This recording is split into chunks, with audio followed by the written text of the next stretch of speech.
سلامونه دوستانو، هیله امید ده چې راته روغ جوړ باسئ. زه جاوید رحمان ګوهري، ما تاسو ته ښه راغلاست وایم. ملګرو، په نننۍ ویډیو کې تاسو ته یو داسې ټریک ښایم چې تاسو به حیرانه شئ چې څنګه موږ په یو کلیک سره په زرګونه فولډرې جوړولی شو. که چېرته ملګرو موږ دلته راشو، دلته په نیو باندې کلیک وکړو، موږ دې ځای څخه یو فولډر جوړولی شو. خو ملګرو، تاسو ته په نننۍ ویډیو کې زه داسې یوه طریقه ښایم چې څنګه موږ کولی شو چې په یو کلیک سره په زرګونه فولډرې جوړ کړو.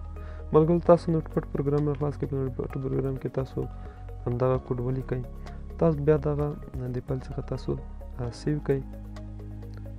دلته راځم، زه دا په ډیسکټاپ باندې سیو کوم. دلته یو فولډر جوړوم، ای بي سي په نوم یو فولډر جوړوم.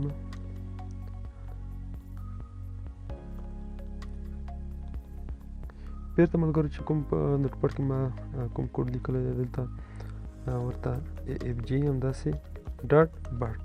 ملګرو، تاسو چې هر یو نوم دلته ورکوئ، تاسو ایکسټینشن به تاسو بټ ورته لیکئ.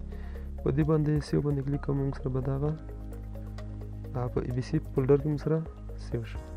تاسو راشئ ملګرو، په دې باندې ډبل کلیک وکړئ، تاسو سره به په زرګونه فولډرې جوړې شي.